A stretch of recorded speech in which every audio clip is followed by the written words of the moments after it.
Okay, another standalone video. I think I have figured out how best to boil down these very difficult issues I've been elaborating on lately in my videos, particularly on actus purus and the essence energies distinction and non-duality. And in particular, in terms of how that debate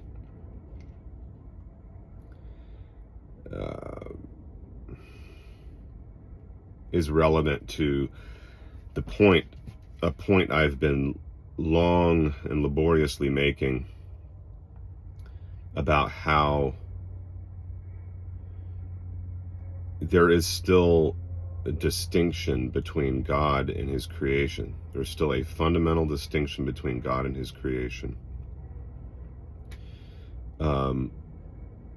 Even when you discard creation out of nothing, in order to avoid the obvious dualism that creation out of nothing introduces. And that simple distinction just has to do with the difference between the creator and the effects of the creator, the effects of the creating. And that can happen within eternity. It doesn't require that we introduce this new realm that we call the temporal realm. And even Christians acknowledge that distinction because they import it into their doctrine of the Trinity, where they have the Father causing from all eternity the Son and the Holy Spirit. Now, they will try to distinguish between causing. They'll say that there is a distinction between hypostatic, i.e. personal, hypostasis being the Greek word for person, that there's a distinction between the eternal causation of a person and creation, i.e. of the world. So they will put the world in the category of what is temporal, and the causation of another divine person in the category of what is eternal. But nonetheless, they acknowledge that there is such a thing as an eternal distinction. Therefore, you can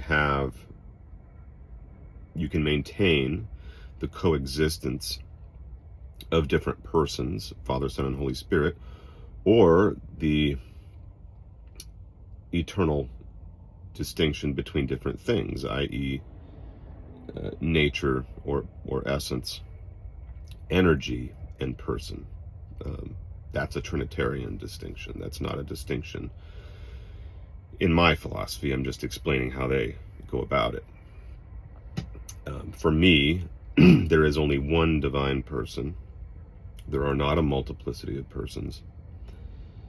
And therefore, rather than there being three things, essence, energy or activity, and person, the person is simply essence plus energy or essence plus activity. Therefore, activity or energy is an innate aspect of the divine person. And the essence is simply the essential or the core identity, what is at the core of the identity of that divine person, which in my case is metacognition or pure awareness, the awareness that one is aware. Okay, but what I wanted to say here simply is this. We can illustrate this in terms of the notion of Platonic ideas and their manifestation in terms of shadows and copies. And remember that I believe in ideas, and I believe that those ideas are archetypes of the things that exist in their, well, they're just, I don't know if I would want to call them archetypes. Giorgiani calls them archetypes. But regardless,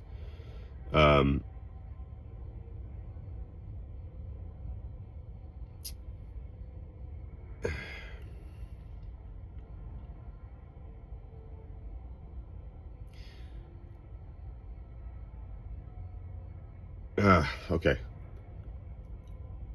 People,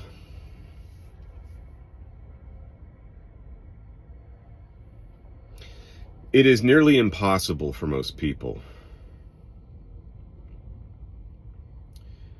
to comprehend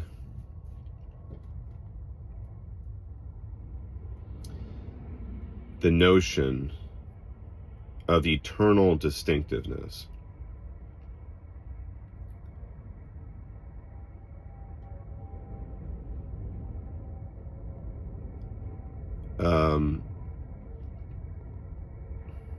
Without importing time into the discussion.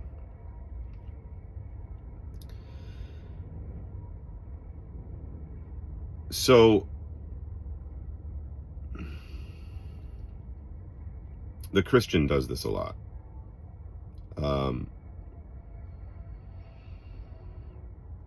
We don't even have to talk about Plato's ideas. We can talk about go back to the Trinity again. When you object to a Christian that the idea of the Father eternally causing the other two persons in the Trinity results in a non-equality of the persons, and that there cannot be co-equality like they assert that there is, they will quickly fire back that the causing is not a temporal causing, but an eternal causing. And as I've pointed out many, many times in this channel,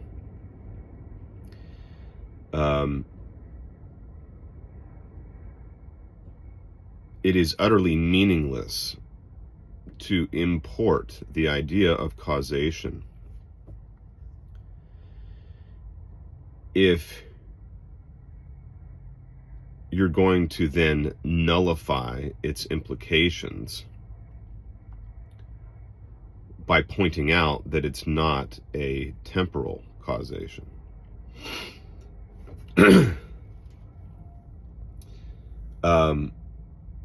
Because if we're not able to define it, or willing to define what eternal causation is, then there is no point in talking about it. But, so this is an illustration of how people have great difficulty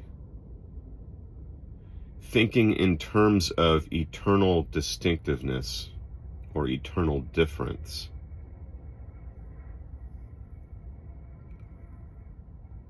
apart from time. And so when then we say, when we're talking about the ideas, when we're talking about divine ideas, or let's just say potentialities. I don't want to confuse things by talking about the ideas, because since I'm not endorsing Plato's ideas.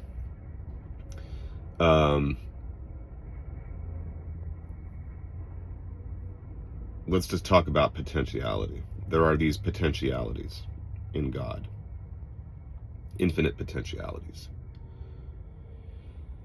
And people have a very difficult time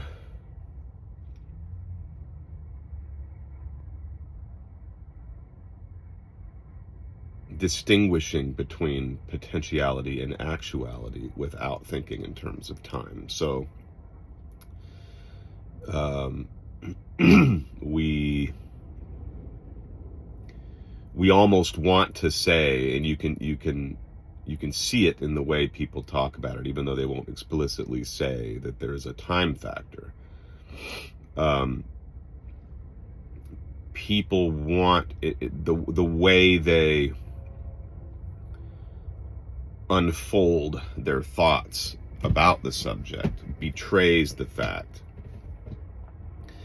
that in the back of their mind they are thinking of the divine potentialities in terms of there being a time before those potentialities are manifest and a time when those potentialities get manifested.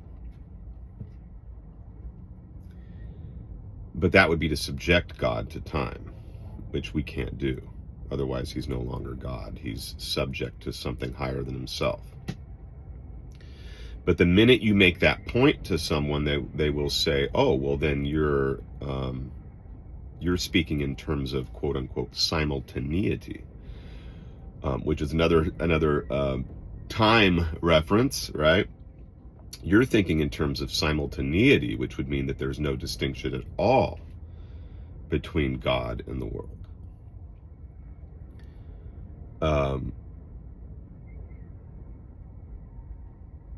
Well, there is a distinction, but that distinction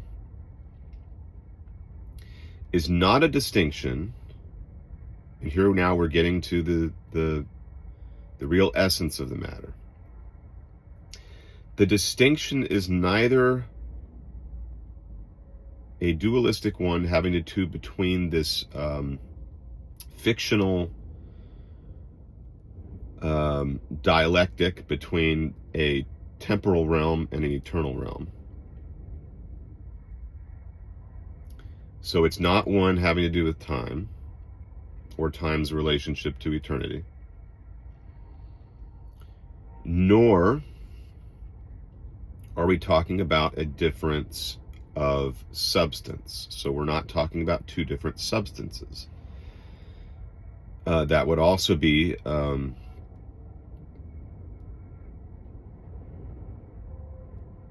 to import an opposition, a duality. So the essential difference then between the essence of God and the act of bringing about creation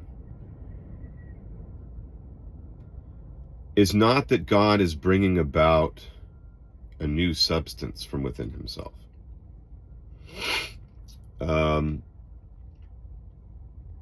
That would be a creation out of nothing.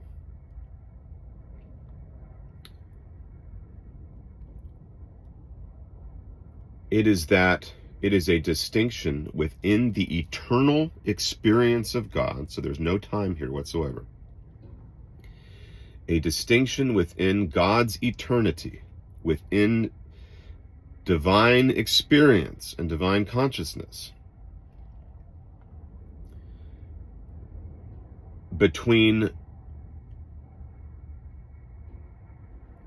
God in his infiniteness and the finite modalities that God descends to or chooses to experience.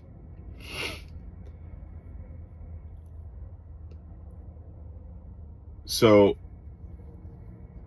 in a sense, there's nothing new being created. I shouldn't even say in a sense. There's really nothing new being created. It's just God experiencing his potentiality.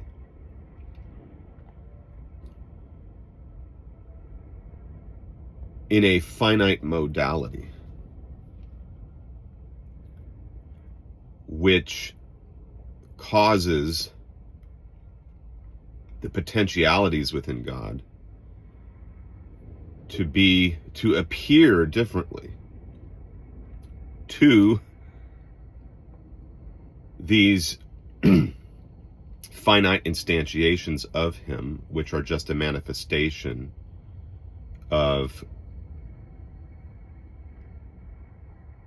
how God experiences his potentiality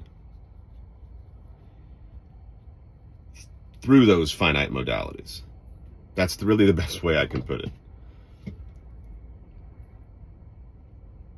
So it's the way, the world is the way that God appears to himself when he is experiencing on a finite level, when he's experiencing his infinite being and his eternality on a finite level.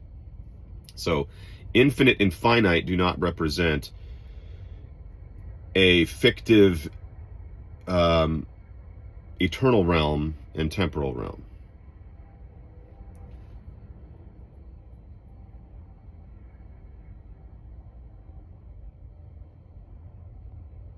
So the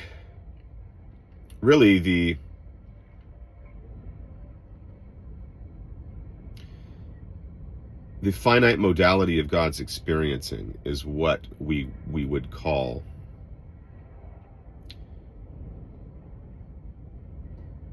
the eternal activity or energy of God as it appears when God is experiencing finitely.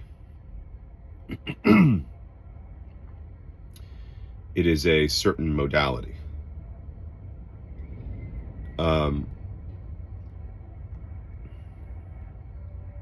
Of being. Not a distinction so much between non-materiality and the materialization of the non-material. It's not a distinction between non-materiality and materialization, or corporealization, or manifestation. Manifestation is just the way God appears to himself modally in a finite way when he chooses to experience things in that way, which he does from all eternity. But nevertheless, the distinction exists within him eternally between his infiniteness and his finite mode of experiencing.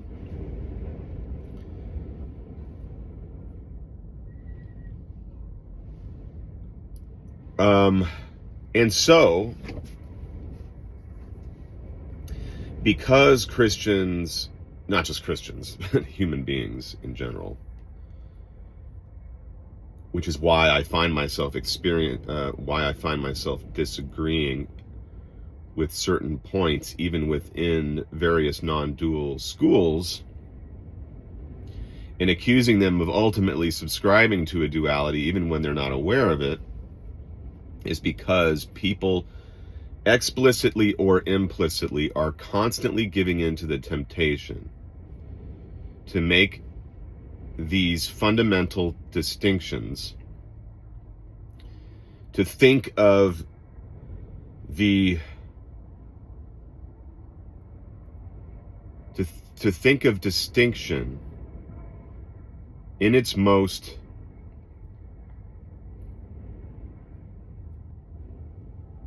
essential way or primordial way in terms of eternality and time, which then gets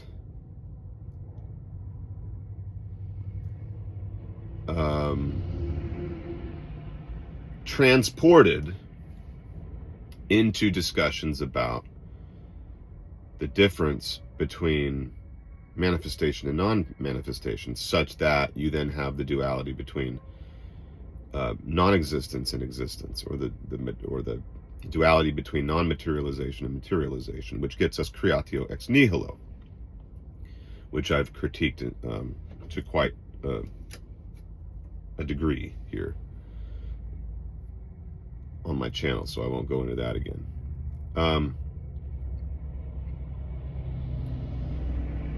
And that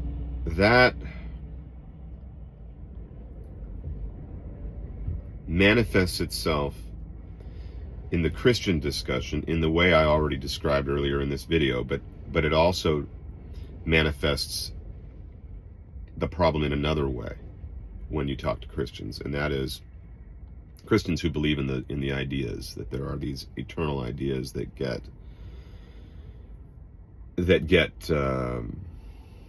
instantiated here in the world, in the form of in the world of copies and forms, to use Plato's terms, or in the temporal realm, to use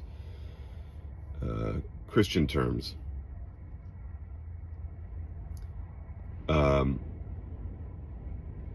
They implicitly think of the ideas in God's mind, even though they wouldn't, like I said, they would not put it this way.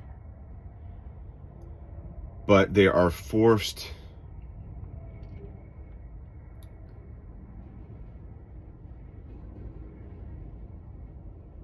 to think of the ideas in the mind of God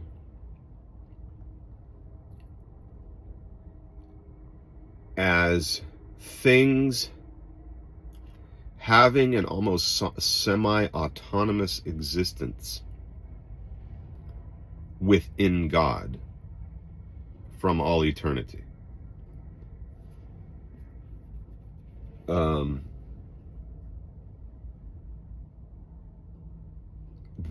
reason I say that I know that it's implicit, even though they wouldn't say it,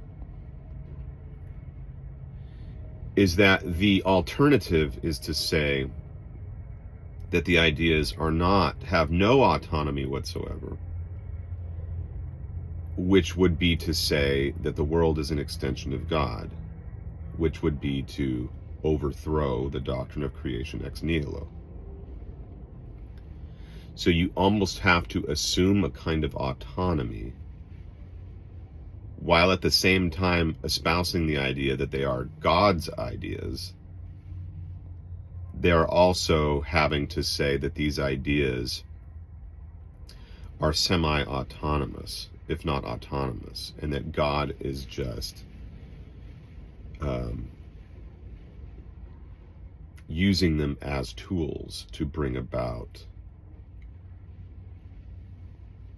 the creation. I mean, we could belabor this, but I don't think we need to do that. This is the best way I have found to explain how there can be difference within the context of God's eternal experience and God's eternal being without importing opposing substances or opposing realms in terms of time and eternity. Okay, that's it for this one.